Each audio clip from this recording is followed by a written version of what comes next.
Hello दोस्तों, अग्नि educare में आप सबका स्वागत है। मैं हूं आपका मेंटोर अर्णव। हाल ही में सीबीएसई ने एक सर्कुलर जारी किया, लगभग 40 पेजेस का एक सर्कुलर, जिसमें आने वाले यानी कि 2026 में होने वाले क्लास 10th और 12th के बोर्ड एग्ज़ाम्स के बारे में कुछ कुछ बातें बताई गई हैं, कुछ कुछ अपडेट्स दी गई हैं, जो कि schools, teachers, parents as well as students के लिए भी बहुत ही इम्पोर्टेंट है। तो चलिए इस सर्कुलर में दिए गए बातों को हम एक एक करके देखते हैं।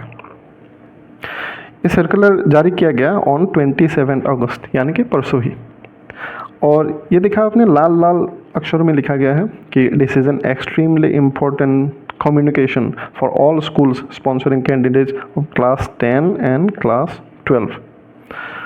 वैसे तो ये सर्कुलर स्कूल हेड्स के लिए है, यानी कि स्कूल्स के लिए है, क्योंकि इसमें दिया गया हर एक काम उन्हीं को करना होता है। आपके जो भी डेटा अपडेट्स वगैरह करने होते हैं स्कूल्स को ही करने होते हैं, लेकिन अल्टीमेटली इफेक्ट तो आपको ही पड़ेगा, स्टूडेंट्स को ही पड़ेगा। इसीलिए स्टूडेंट्स के लिए भी ये सारी बातें जानना बहुत ही ज़रूरी है। वैसे ये सर्कुलर है रिगार्डिंग एलओसी से आप ये मत समझना कि हमारे नेबर कंट्री के साथ जो बॉर्डर लाइन है, लाइन ऑफ कंट्रोल, उसके बारे में बात की जा रही है। नहीं, उसके बारे में नहीं। एलओसी का मतलब है इसमें लिस्ट ऑफ कैंडिडेट्स जो बोर्ड एग्ज़ाम से पहले स्कूल्स को जारी करके सीबीएसई तक भेजने होते हैं। पहला पॉइंट आइए देखते हैं। This year CBSE has introduced 2 board examination policy for grade 10। इस बात को एक्चुअली 26 जून को ही पब्लिक कर दिया गया था। अच्छा, इसमें एक बात मैं बताना चाहूँगा कि ये जो सिस्टम है ये क्लास 10 और 12 दोनों के लिए नहीं, ये बस क्लास 10 वाले स्टूडेंट्स के लिए ही दिया गया है। ठीक है। और एक भी इम्पोर्टेंट चीज़ है, बोर्ड एग्ज़ाम 2 बार होंगे, एक बार फरवरी में फिर मई में, लेकिन ऐसा नहीं कि दोनों में से कोई एक बार ही दे दे तो काम चलेगा। मतलब मई कोई अगर ये सोच रहा है कि फरवरी में नहीं दूंगा, मैं मई को ही एग्ज़ाम दूंगा, पढ़ने के लिए ज़्यादा टाइम मिल जाएगा, ऐसा नहीं है।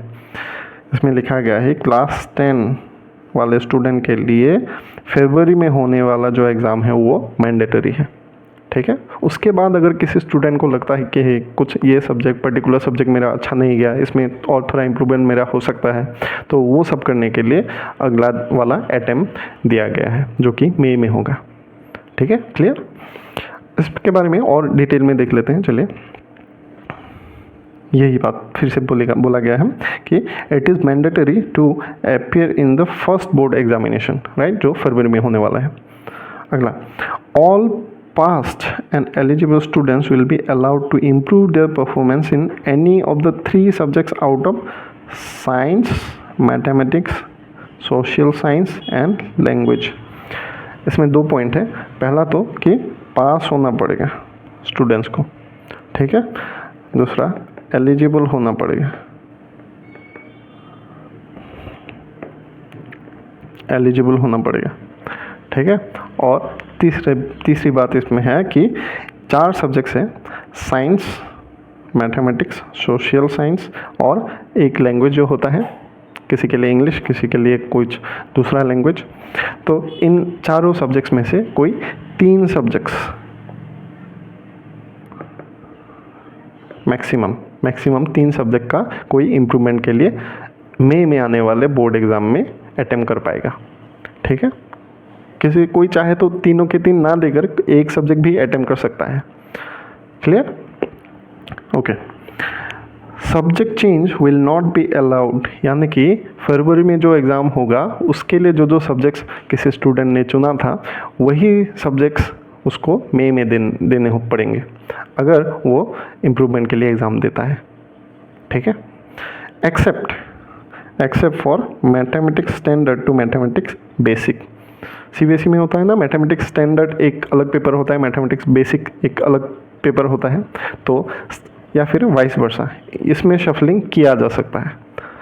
ठीक है, ऐसा स्टूडेंट कर सकते हैं, लेकिन उसके अलावा और किसी सब्जेक्ट में चेंज नहीं कर सकता। Okay. If a student has not appeared in 3 or more subjects in first examination, then he or she will not be allowed to appear in the second examination। 3 से ज़्यादा अगर एग्जामिनेशन में किसी subjects में अगर किसी स्टूडेंट ने appear नहीं किया जो एग्ज़ाम फरवरी में होने वाला है, तो उस स्टूडेंट को मई में आने वाले इम्प्रूवमेंट वाले एग्ज़ाम में बैठने नहीं दिया जाएगा, बल्कि उसको एसेंशियल रिपीट वाले कैटेगरी में रखा जाएगा और अगले साल फरवरी में उसको एग्ज़ाम देने दिया जाएगा। क्लियर? अगला point, students whose result in the first examination is compartment, such student will be allowed to appear in the second examination under compartment category. ठीक है, जो फरवरी वाले एग्ज़ाम में किसी को अगर कंपार्टमेंट लगा हो, ठीक है, तो उसी कैटेगरी में कंपार्टमेंट कैटेगरी में ही उसको एग्ज़ाम देना पड़ेगा अगले वाले अटेम्प्ट में। ये भी clear? Additional subjects will not be permitted after passing class 10। तो यही सारे पॉइंट्स थे जिनके बारे में शायद आपको पता होगा, क्योंकि ये सर्कुलर, ये इसके बारे में तो नोटिफिकेशन पहले ही आ चुका है जून में, जैसा मैंने बताया। हो सकता है किसी को पता ना हो इन डिटेल्स के बारे में, ठीक है, इसीलिए मैंने बता दिया। Next, CBSE has decided to link अपार ID, अपार ID आपको पता है ना, अपार ID जिसके बारे में पहले ही बहुत पहले नोटिफाई किया गया है। अपार ID of candidates of both class 10 and 12 LOC data. अच्छा, ये जो लिस्ट ऑफ कैंडिडेट्स वाला जो डेटा है उसके साथ अपार ID को भी लिंक करने की बात चल रही है। बात क्या चल रही है, मतलब फिक्स ही कर दिया गया है कि उसको भी लिंक करना पड़ेगा। ठीक है, तो अब अपार ID का इम्पोर्टेंस ऑटोमेटिकली और भी बढ़ गया। इनफैक्ट यूँ कहूँ कि अपार ID मैंडेटरी हो गया है। तो अभी भी अगर किसी का अपार ID बना नहीं है या फिर प्रोसेस में है, तो जल्दी जल्दी उसको क्लियर कर लीजिए आप लोग। ठीक है, क्योंकि LOC में उससे लिंक करना पड़ेगा। लिस्ट ऑफ कैंडिडेट जो स्कूल से CBSE तक पहुंचाया जाएगा, उसके साथ अपार ID को आपको लिंक करवाना पड़ेगा। राइट, तो ये हो गया दूसरा पॉइंट। अच्छा, ये बस जो अपार ID वाला केस है, ये बस उन CBSE स्कूल्स के लिए है, वैलिड है जो इंडिया में है। ठीक है, इंडिया के बाहर भी CBSE स्कूल्स होते हैं, ठीक है, उनके लिए लेकिन ये मैंडेटरी नहीं है। Schools situated abroad are exempted from APAAR. Correct. अच्छा, अगला पॉइंट देखते हैं। लाल अक्षरों में लिखा गया है, मतलब बेसिकली इंपॉर्टेंट ही होगा। Only those students shall be allowed to appear for class 10 and 12 boards examination in session 25-26 whose names will be submitted through the online process submission of LOC as explain in the circular. बार बार इस चीज़ को emphasise किया जा रहा है कि LOC में जिसका नाम रहेगा, बस वही लोग, वही स्टूडेंट्स आने वाले बोर्ड एग्जाम्स में अपीयर हो पाएंगे। ठीक है, तो ये बहुत ही इंपॉर्टेंट किया गया है। मैंडेटरी तो पहले से ही था, लेकिन अब और भी जोर दिया जा रहा है। ठीक है, तो टाइमली सारी चीज़ों को अपडेट करना बहुत ही ज़रूरी होगा, आपके लिए भी और आपके स्कूल्स के लिए भी। राइट। अच्छा, व्हाट इज़ न्यू, अगला पॉइंट है, what is new for CWSN in the LOC this year. CWSN का मतलब है चिल्ड्रन विथ स्पेशल नीड। ठीक है, चिल्ड्रन विथ स्पेशल नीड, ये वाला एक कैटेगरी रहता है। उनके लिए क्या है कि उनके लिए भी एक नया पोर्टल खोला जाएगा LOC के साथ साथ ही, along with the LOC। LOC के लिए जो पोर्टल खुलेगा या फिर खुल चुका है, उसके लिए उसके साथ साथ CWSN कैटेगरी, हाँ, CWSN कैटेगरी के लिए भी एक अलग से पोर्टल खुला जाएगा। लेकिन उसका जो क्लोजिंग डेट होगा, लास्ट डेट होगा, वो LOC के सबमिशन से थोड़ा पहले होगा। ठीक है, आप लोग बच्चे ध्यान रखें इस बात का कि CWSN कैटेगरी का जो पोर्टल का जो क्लोजिंग डेट होगा, वो जनरल LOC वाले कैटेगरी से थोड़ा पहले होगा, क्योंकि उसके लिए कुछ इंतज़ाम करना पड़ता है उन स्टूडेंट्स के लिए, कुछ क्लियरेंस लेना पड़ता है, कुछ इंतज़ाम करना पड़ता है। इसके लिए उसको ज़्यादा टाइम तक ही मिले, इसलिए पहले उसको क्लोज़ किया जा रहा है। Schools will ensure that the names of such students are sponsored by taking necessary actions and approvals। यही बात की गई है कि इस कैटेगरी वाले स्टूडेंट्स के लिए अलग से ध्यान रखा जाए कि उनका नाम प्रॉपरली LOC में इंक्लूड हो। ठीक है, अगला point, link for submission of online form for private या फिर second chance compartment candidates will be made available separately. इनके लिए प्राइवेट वाले या फिर सेकेंड चांस जो कंपार्टमेंटल दे रहे हैं उनके लिए ये लिंक बाद में अलग से ओपन किया जाएगा। ठीक है, फिर देखते हैं precautions to be taken by schools while filling LOC। बहुत ही इंपॉर्टेंट एक डेटाबेस होने जा रहा है ये LOC अगले आने वाले 2025-26 सेशन के एग्ज़ाम्स के लिए। इसीलिए जोर दे के बात की गई है कि प्रिकॉशंस लेना होगा कुछ। Spellings of name of student, mother, father and guardian. यह नाम के स्पेलिंग का बहुत ही महत्व होता है। स्पेशली ऐसे बहुत सारे केसेस मैंने देखे कि जब लास्ट टाइम नीट का फॉर्म फिलअप चल रहा था या फिर JEE का ही फॉर्म फिलअप चल रहा था, उसमें नेम्स का मिसमैच, सरनेम हो या फिर पूरा नाम हो या फिर एड्रेस का ही मिसमैच, ये सब हो रहा था। अपार ID या फिर अपने जो भी डॉक्यूमेंट्स हैं उनमें आधार में जो नाम है, अपने बर्थ सर्टिफिकेट में जो नाम है, वो सब अलग अलग है, थोड़ा बहुत चेंजेस है। तो ऐसा केस अगर होता है तो स्टूडेंट्स को फॉर्म फिलअप में, इस तरह के एग्ज़ाम्स में फॉर्म फिलअप करने में बहुत ही प्रॉब्लम होती है। ठीक है, यही प्रॉब्लम आपको CBSE वाले एग्ज़ाम में भी होगा अगर आपका ऐसा कुछ है। ठीक है, तो जल्द इसको ठीक करवा लेना आपका ही काम है और आपके स्कूल का भी काम है basically. Date of birth is correct and is age per admission. ठीक है, आपका डेट ऑफ बर्थ भी करेक्ट होना चाहिए। इसमें बहुत ही इंपॉर्टेंट चीज़ें हैं ये सब किसी के एग्ज़ाम के फॉर्म फिलअप में specially.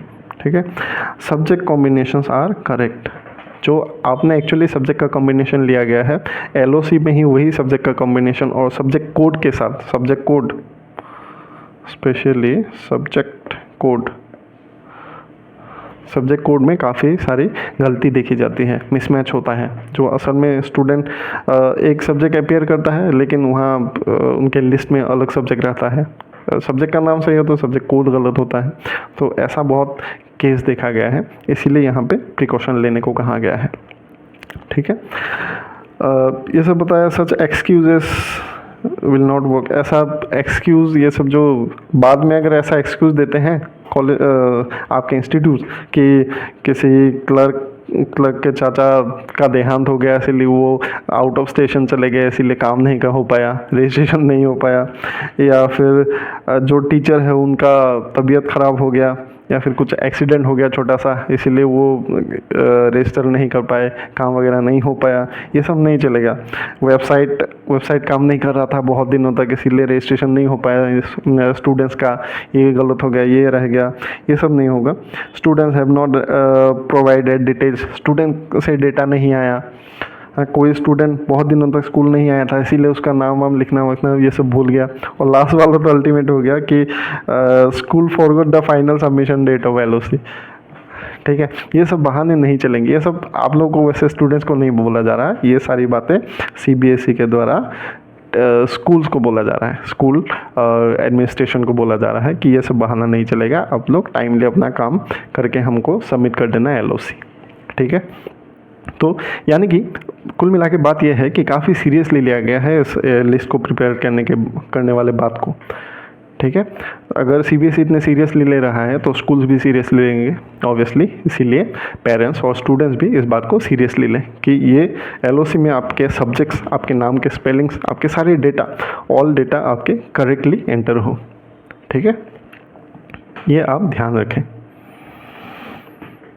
Next point, new step to ensure correct data and subjects for examination of 2026। नया स्टेप क्या लिया गया है, generation of data verification slip. ठीक है, ये बहुत ही एक पॉजिटिव बात है कि इतना अगर मैंडेटरी किया गया है तो एक ऑब्वियसली एक चेक भी रहना चाहिए। ठीक है, जितना भी कुछ हो जाए कभी ना कभी तो गलती हो ही जाती है, मशीन से हो चाहे इंसान से हो, तो ऐसी गलती अगर होती है किसी में तब उस चीज़ को फिर से सुधारने का भी एक मौका दिया जाएगा। ठीक है, एक मौका दिया जाएगा स्कूल्स को, एक सुधारने का मौका दिया जाएगा। और वो मौका कब तक दिया जाएगा, 13 अक्टूबर से 27 अक्टूबर तक ये करेक्शन पोर्टल खुला जाएगा। करेक्शन का डेट ये है 13 अक्टूबर से 27 अक्टूबर तक LOC में करेक्शन के लिए ये विंडो खोला जाएगा। ठीक है, ऑब्वियसली उससे पहले एक data verification slip will be generated by the schools for each candidate. ठीक है, कैंडिडेट से उनके डॉक्यूमेंट्स को कलेक्ट करने के बाद वो डेटा LOC के लिस्ट में स्कूल्स अपडेट करेंगे, राइट। और वो होने के बाद आपको दिखाया जाएगा कि ये डेटा दिया गया है। स्टूडेंट्स के लिए बोल रहा हूँ, आपको ये चीज़ दिखाया जाएगा और आपको ये आपके खुद के द्वारा ये वेरीफाई करने के बाद एक वेरिफिकेशन स्लिप आपको दिया जाएगा, ताकि सबकी हामी हो कि हाँ मैंने ये डेटा दिया है। ठीक है, फिर भी अगर कुछ गलती हो जाती है तो उसको सुधारने का मौका इस डेट के बीच में दिया जाएगा। अगला और सबसे इम्पोर्टेंट पॉइंट आइए देखते हैं LOC सबमिशन का डेट। एक्सेप्ट चालान, यानी कि बिना चालान के अगर आप फ़ी पे करते हैं तब दोनों ही क्लासेस के लिए, क्लास 10 और 12 दोनों के लिए ही ये डेट्स हैं 29 अगस्त टू 30 सितंबर, right. And with late fee ये डेट्स हैं फ्रॉम 3 अक्टूबर टू 11 अक्टूबर, राइट। अच्छा, अगर आप चालान के थ्रू फ़ी पे करते हैं तब सबमिशन के डेट्स हैं फ्रॉम 29 अगस्त टू 22 सितंबर। And with late fee submission के डेट्स हैं फ्रॉम 3 अक्टूबर टू 8 अक्टूबर 2025। ये डेट्स आप मार्क करके रखना। तो यही सारे थे CBSE के लेटेस्ट सर्कुलर में दिए गए अपडेट्स, जिनके बारे में डिटेल्स में हमने अभी भी देखा। वैसे तो LOC के रिगार्डिंग ये जो सर्कुलर आया है, इस सर्कुलर में दिया गया हर एक इंस्ट्रक्शन स्कूल के लिए है, सारे काम यानी कि स्कूल्स ही करेंगे। लेकिन फिर भी स्टूडेंट्स, स्पेशली पेरेंट्स, इस बात का ध्यान रखें कि आपके बच्चे के रिगार्डिंग जो भी डेटा या जो भी डॉक्यूमेंट आप स्कूल में सबमिट कर रहे हैं, जिनको further in the LOC as input वो लोग सबमिट करेंगे, वो डेटा, वो इन्फॉर्मेशन सही हो। ठीक है, ये लेकिन आपको ही देखना पड़ेगा, स्टूडेंट्स को एज वेल एज पेरेंट्स को। इन सारी चीज़ों के साथ ही मैं स्टूडेंट्स को कुछ और भी कहना चाहूँगा कि आप लोग देखिए, अभी अगले साल जो एग्ज़ाम्स आने वाले हैं, क्लास 10 का हो या फिर 12 का हो या फिर किसी भी क्लास का हो, उन सब के लिए CBSE ने नोटिफिकेशन निकालना शुरू कर दिया है। इसका क्या मतलब है कि काउंटडाउन शुरू हो चुका है। ठीक है, यानी कि कमर कसने का टाइम आ गया है। जो भी प्रिपरेशन आप कर रहे हैं, ऑब्वियसली अच्छा ही प्रिपरेशन किया होगा आपने, उस प्रिपरेशन में जान डालने का समय आ चुका है। ठीक है, तो लग जाइए काम पे। तो इसी तरह के वैल्यूएबल और इन्फॉर्मेटिव बातों के लिए जुड़े रहे अग्नि एजुकेयर के साथ।